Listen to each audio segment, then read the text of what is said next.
Mapagpalang araw po, mga minamahal kong kapatid. Ito po ang inyong lingkod, si Monsignor Father Jaime Vicente po. Na buong puso po na nagbibigay po ng mga pagpapayo, mga aral na ayon po sa kalooban ng ating Amang Diyos na makapangyarihan sa lahat. Kaya mga mahal kong kapatid, ito po ay araw ng Kapaskuhan.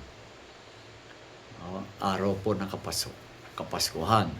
Marami nga po nagsasabi, hindi raw birthday ng Panginoon Jesus ngayon. Ayos lang po. Alam niyo, mahalaga, in any day, pwede naman po i-celebrate. No? Ang mahalaga, nagpapasalamat at nagdidiwang tayo lahat ng kaarawan ng ating Panginoong Jesus sa anumang araw natin ito ipagdiwang. Diba? May sabi nga po ng iba, pwede naman araw-araw. Christmas. Pwede. Pwede naman po, diba? Tayong lahat po. Kaya kung ano man po ang ginagampanan natin ngayon bilang isang pasasalamat sa kaarawan ng Ama, no? Ng ating Panginoong Jesus na ating Diyos, salamat po. Yun po ang mahalaga, nagse-celebrate tayo. Anumang araw, anumang panahon, anumang oras, ang ating pong pasasalamat dahil sa kanyang pagsilang, doon na po nagsimula yung paghahanda upang matubos tayong lahat sa ating mga kasalanan. Mapagpalang umaga po. At saka mga mahal kong kapatid, eto po may mga mensahe sa akin na dapat po talaga lahat ng tao meron mga kasangkapan na panlaban sa mga masasamang espiritu. Dapat po meron tayong lahat. Katulad po nitong tinatawag ko na deliverance na 7 Archangel. Ito po. Ang cross pong ito ay sumisimbolo ng pagkalaya natin sa paggapos. No? At sa tulong po ng 7 Arkanghel, yung 7 bato po ito, sumisimbolo po yan, nakonsagrahan po yan ng banal na espiritu na tinatawag na 7 Arkanghel. No? Sa kapahintulutan po ng Amang Diyos na makapangyarihan sa lahat. Dahil naman po kung hindi naman po mapapahintulutan ng Ama, hindi naman po talaga maghahari at magaganap ang mga pagbibinyag sa mga gamit. Katulad po nito, si Miguel, Gabriel, Rafael, Uriel, Siltiel, Judiel, Barakiel. Sila pong 7 ang dumurog sa hindi mabilang na mga anghel na nagtaksil sa Ama. Yan po, kaya po naglaban-laban noon. At wala pong kakayanan ang mga taksil, sila po'y nahulog. At dito po sa ibabaw ng lupa, sa earth, dito po silang lahat. Kaya po, ang bilang po ng mga demonyo ay kasing bilang ng buhangin ng buong mundo. Kaya mga minamahal kong kapatid, kaya po tayong lahat nabuhay sa ibabaw ng lupa hindi para magpakasaya. Nandito po tayo para maglingkod sa Ama. Na tayo rin po ang gagamitin ng Ama na bilang kasangkapan na pupugot sa mga ulo na hindi mabilang ng mga demonyo. At pipigil sa mga iba't ibang uri po ng gawa nila. Kaya mga mahal kong kapatid, yun lang po ang masasabi ko sa inyo lahat. Kailangan natin ng mga kasangkapan na tinatawag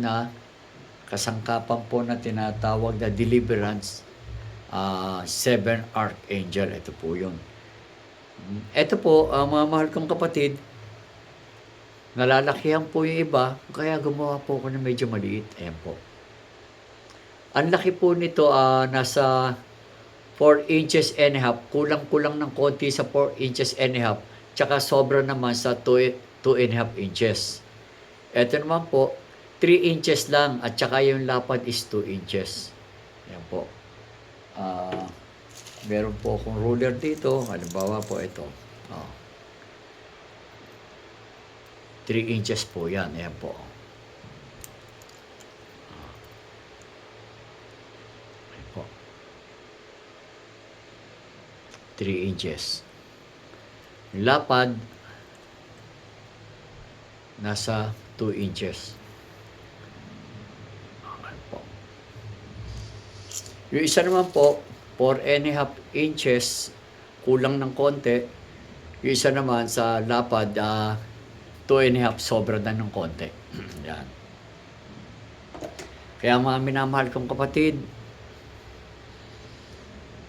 magkaroon tayo ng lahat po tayo. Igagaranti ko po sa pagpasok ng year 2026, bubulusok po ang angat nyo sa buhay. Yung mga magugulong buhay, magkakaroon ng katiwasayan. Yung mga puro problema, makakalaya po kayo. Basta susunod lang po kayo ayon sa kalooban ng Diyos. Matuto kayong magbasa ng mga banal na aklat, matuto kayong magsagawa o isabuhay ang naaayon sa nakasulat. No?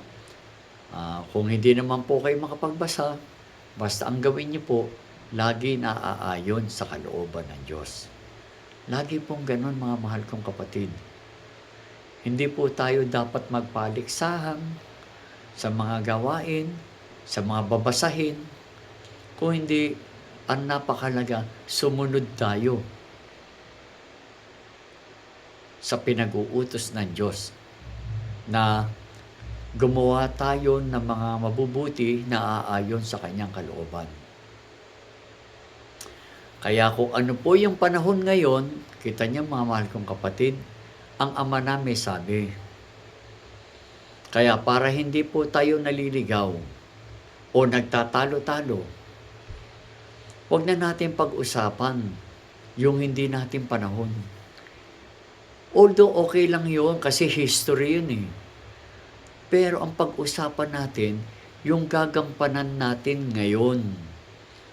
Gagampanan natin ngayon. At pakikinggan natin kung ano ang inutos ng Ama sa ngayon.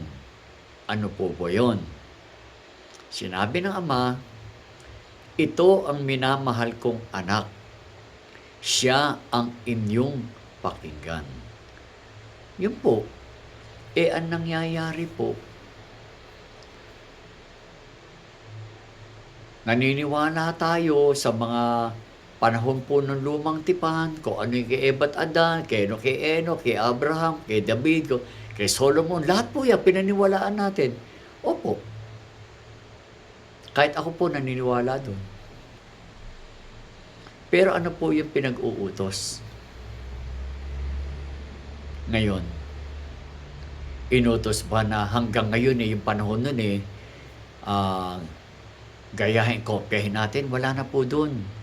Dahil po, ang inutos ngayon, nasusulat. Diba? Ang nasusulat po ngayon, nasusulat po kaya lang sa puso. Dinitikta sa ating isip. Hindi na po ito nakasulat ng literal na letra. Kasi, ang literal na letra, pinagtatalunan. Hindi pinagkakaisahan.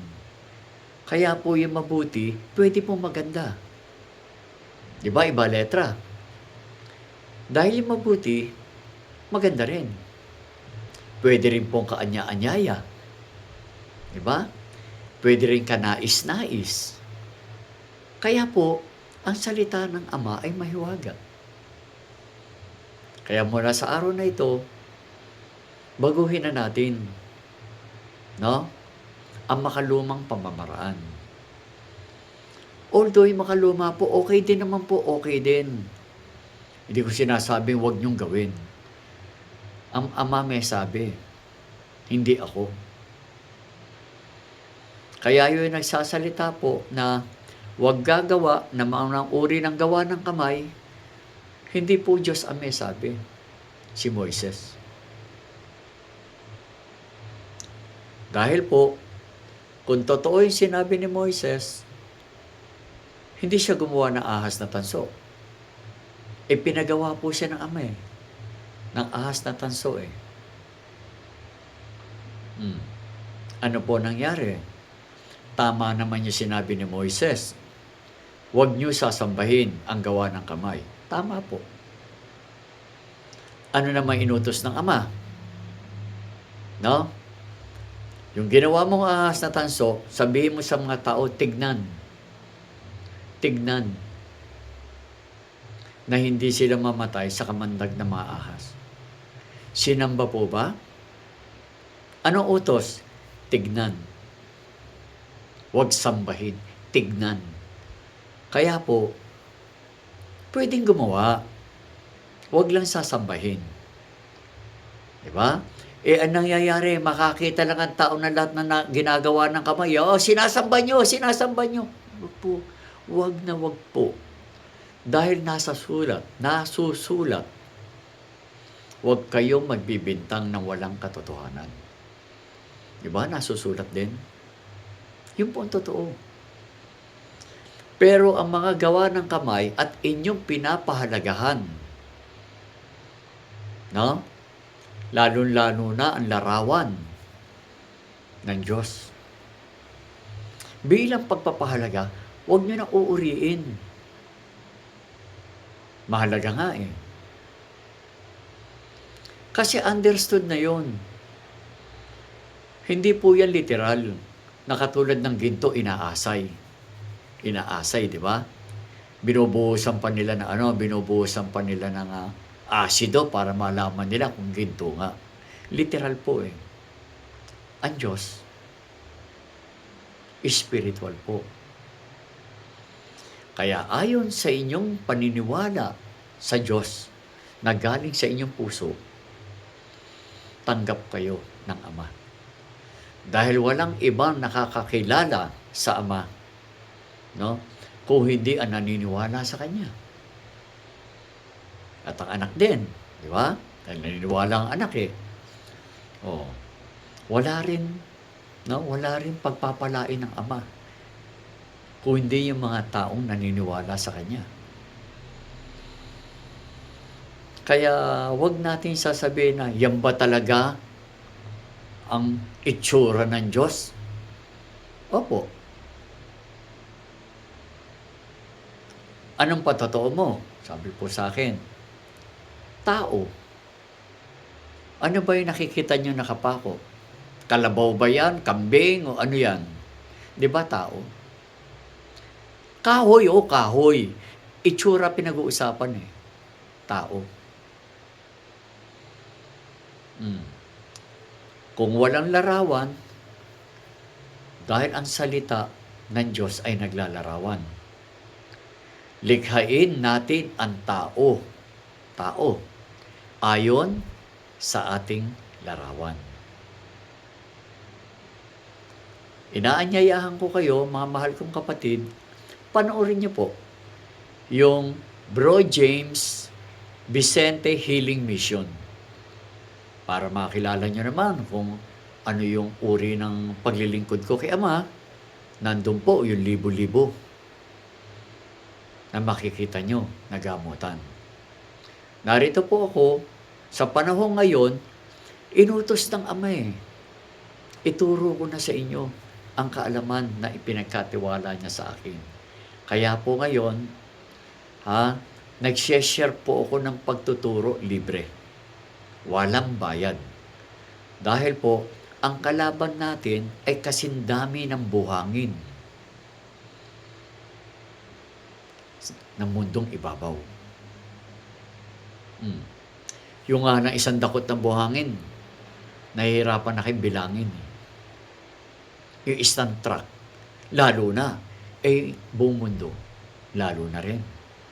Kaya tayo mga kapatid, dapat tayo magkaisang lahat. Dahil, ang mga tao, wala pang isang tabo ng buhangin ang bilang ng tao sa dami ng demonyo. Diba? Kaya wag tayo magiging selfish. May mga manggagamot na, sa akin ka lang, sa akin ka lang. Huwag kang pupunta sa iba, magkakaroon kami ng kontrahan. Kasi ko, nagkokontrahan po kasi. Kaya naaawa ko sa mga manggagamot na sila nag-aaway. Kala ko ba pareho kayo sa Diyos? Diba sinabi ng ating Panginoon Jesus na susulat? Ang panig sa atin ay hindi laban sa atin. Diba? Ang kakampi natin ay hindi natin kalaban. Kaya yun po ang pag-usapan natin. Yun po ang topic. Kaya every time na nagbablog ako sa gabi, no? Every 9 o'clock, nagbablog po ako. Ang title, Ama Diyos na makapangyarihan sa lahat. Dahil po, siya lang po talaga. Wala nang iba. Tanging Diyos ang malamang ang dapat natin sundin. No? Pag sinabi ng iba, bakit naman? Bakit Ama lang? Di ba pati si Jesus? Tama. Bakit si Ama lang? Ano po sabi ng Panginoon Jesus? Ang aking Ama at ako ay iisa. O paano yun? Palawakin na lang natin. Huwag natin gawin literal. Ang linaw-linaw. Wala pa nakakita sa Ama? Meron. Meron. Dahil nasusulat. Sinabi ng ating Panginoong Jesus, ng ating Diyos, ang nakakita sa akin ay nakakita na rin sa Ama. Nasusulat yun. Pag sinabi po na, anong talata? Diba? Anong talata? O ilagay natin sa 3:2 ng Korinto, pwede. Ano yun? Yamang nahahayag yung ating pinangasiwaan, no? At ginagawa o natututunan ay isinulat sa ating puso. Kaya kung naniniwala ka sa salita, ang kahulugan ng salita ay Espiritu ng Diyos. Dahil ang Espiritu ng Diyos, yun ang salita. Ang salita ay Diyos. Saan nyo hahanapin? Nakasulat sa papel? Nakasulat sa aklat? Kaya nga po ipinasara ang mga salita ng Ama. Dahil po, dahil sa nakasulat sa papel, napakalaki po ng pagtatalo ng mga tao. Kasi ang nakasulat sa papel, huwag babaguhin, huwag dadagdagan, huwag babawasan. Di nagtalo-talo ang tao. Hanggang ngayon, nagtatalo-talo. Diba? Kasi minsan po, pag hindi dinagdagan, hindi maganda. Pero pag dinagdagan na maganda, maganda. Tingnan niyo po. Ang magbasa ng banal na aklat ay kaligtasan. Period. Kulang po. Kaya yung iba po, ang nangyayari, nagbabasa lang. Alam nila, pag nakabasa sila, kaligtasan na. Kulang nga po eh. Kasi wag daw dadagdagan eh. Okay, dadagdagan ko po. Sa ayaw nyo at sa gusto, dadagdagan ko. Ang pagbabasa ng aklat para sa kaligtasan ay dapat isabuhay mo ang iyong binasa. O dinagdagan ko po ng isabuhay mo ang iyong binasa. Kasi kung hindi, babasa ka lang pero hindi mo naman po isasabuhay, patay. Nasusulat, lagyan natin. Ang banal na salita na walang langkap na gawa ay patay na salita. Di po ba? Nandoon po eh. Iba nga lang po iba lang ng salita. Sabi, ang pagbabasa ng banal na aklat ay kaligtasan. Di ba? Pagbabasa. Kita niyo ang kahawig ng isa. Ang banal na aklat, ano ba yung banal na aklat? Ay, ang banal na salita, ano ba yon? Yung po, ang banal na salita, yun po yung nakasulat sa Bible. Di ba? Sabi nyo kasi, pag nagbasa ng Bible, kaligtasan na. Ito naman po yung isa. Ang banal na salita, ano yon? Yun yung nakasulat sa Bible. May nakalagay doon na walang langkap na gawa ay patay. Kaya ang pagbabasa ng Bible nang walang langkap na gawa ay patay. Ang nangyari po ang pagbabasa ng Bible, magbasa kayo ng Bible para sa kaligtasan. Paano kayo maliligtas kung hindi nyo nga isasagawa? Ayon sa salita. Kaya alam nyo po, kaya nga tama nga po si Brad Eli. Biblia rin ang sumasagot. Kung ang salita ng Ama ay banal, salita rin ng Ama ang nagbabago sa kabanalan din. Kaya lang yung pagbabago na yon, hindi naman po yung inalis pinaliwanag lang na maayos para magkaroon ng liwanag na dala-dala ng anak, ang ilaw. Mapagpalang umaga po. Sa susunod po muli mga kapatid, no? Mag-uusap tayo about po sa mga ganyang pag-uusap upang luminis na po. Dahil maraming totoo, maraming tama. Minsan yung totoo, tama, para pong bakit magtatalo? Totoo na nga Kinakalabang pa ng tama. Di ba dapat kalaban ng totoo yung kasinungalingan? Dapat kalaban ng tama yung mali. Bakit nagtatalo yung tama at saka yung katotohanan? Mga kapatid, pag-usapan natin yan sa susunod. Susunod muli. Inaanyayahan ko kayo, manood po nung Bro James, Brother James, ganun po yung Bro James, Vicente, V as in Victory, Healing Mission. Panoorin niyo po. Kasi ngayon po, sa panahon ngayon, yung Jaime Vicente po sa Facebook, puro pagtuturo na po. Dahil kung ano po yung inuutos ng Ama, ng banal na Espiritu sa akin, yung po ang sinusunod ko. Hindi po dapat masunod ang sarili kong adhikain. Tandaan nyo, nabubuhay ako dahil sa Ama, kaya lahat ng gagawin ko, alang-alang din kay Ama para sa inyo. Mapagpalang araw bilang isang araw ng Pasko. No? Araw ng Pasko.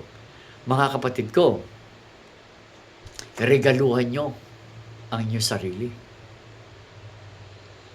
Dahil ang 7 arkanghel, siya po. No? Yung 7 arkanghel na to, siya ang nakalukob. Siya ang naka-arko. Arko po yan ng Diyos Ama sa langit. Yan po ang arko. Sila po ang 7 arkanghel na Anghel de la Guardia ng Diyos Ama. Basta tandaan nyo ha, 7 arkanghel, hindi po 3. Kung ang sinasabi, aral ng simbahan, simbahan po. Si aral nila yon. Irespeto nyo po yun kung nasa ilalim kayo ng aral nila. Pero ang aral ng Diyos Ama, 7 arkanghel po. Dahil hindi po pwedeng mawala yan.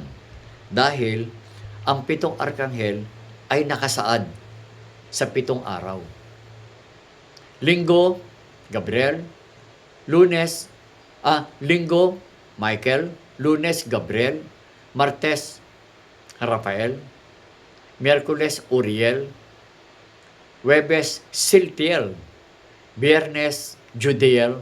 Sabado, Barakel. Kaya yung 7 na yan, ay nakapaloob sa 7 araw. Kasi po, hindi pa tayo nabubuhay, 7 arkanghel lang yan. Di ba? Bakit? Binago. Alam niyo yan. Bakit binago? Ng simbahang Katoliko?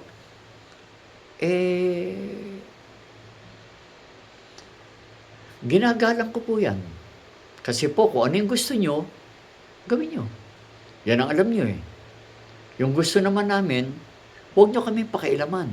Dahil naniniwala kami sa Ama. Kaya mahal kong kapatid, pagdating sa binyagan, hindi naman po napakarami pong uri ng binyagan. Opo. Sige po, marami tayong pag-uusapan muli. Sa susunod po muli. Ito po ang inyong lingkod, si Monsignor Father Jaime Vicente po. No? Kaya, kung marami nagsasabi na hindi ako pare, okay rin po. Pero, I was ordained. No? Lumabas na po ako sa simbahan o bahay dasalan. Kaya wag nyo na akong habulin. Lumabas na nga po ako eh. Di ba? Pero, pumasok ako. No? Sa kalooban ng Diyos upang gumanap bilang isang pare espiritual, hindi literal, espiritual na mga aral. Para po sa mga naglilingkod na tapat sa Ama na tinatawag niyang albularyo, mga faith healer, divine healer. Handa ko po silang suportahan basta isa lang. No? Isa lang po masasabi ko. Ang mga tamang gawa, kasama niyo ako. Ang maling gawa, hindi niyo ako kasama. Ganun lang po kasimple ang batas ng Diyos. No? Ang panig sa akin ay akin. Ang panig sa kalaban, sa kalaban. Kaya po, binigyan tayo ng Ama ng batas na panghahawakan nyo kung ano ang inyong gusto. God is not jealous. No. God is a loving Father. Dahil the meaning of jealous is insecure. Ang Diyos, magpakailan pa man, hindi po siya nai-insecure. Kung ayaw mo sa Kanya, malaya ka. Kaya nga binigyan kayo ng kalayaan na mamili kung saan nyo gusto. Kaya kung saan nyo gusto, yun po ang kasagutan kung ano ang dinadala ng buhay nyo ngayon.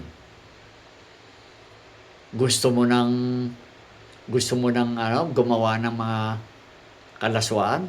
Kalaswaan din ang buhay mo. Gusto mong ubusin ang pera mo sa sugal? Ubus ang pera mo sa sugal. Gusto mong sirain ang katawan mo sa mga bisyo? Masisira ang buhay mo. Yun ang gusto mo eh. Kaya tandaan nyo, hindi naniniwala ang Ama sa pagkakamali. No. Kayo na po umusga. Dahil, Walang taong nagkakamali. Unless na pinili mo yung mali. It is not your mistake. It is your choice. Nasa iyo kasi, no? Yung batas na tinatawag na own free choice, yung free will. Mapagpalang umaga po, humahaba po tayo no? Tandaan nyo, lahat po ng pag-uusapan natin, ibabago ng inyong buhay. Kaya napakapalad po, hindi po pagkakamali yung panood nyo ngayon Hindi kayo nagkamali. Tinawag kayo ng Diyos para mabago ang buhay nyo sa mga sandaling ito. Dahil po, ang mga salitang ibinibigay ko sa inyo ay dinidikta ng banal na Espiritu sa akin. Mapagpalang umaga po sa inyo lahat. Usap tayo ulit Usap tayo ulit. Sige po Kung nagustuhan nyo naman po, mag-subscribe kayo. Mag-like kayo and subscribe, no? Mag-subscribe and also para malaman nyo ang susunod natin pag-uusapan, no?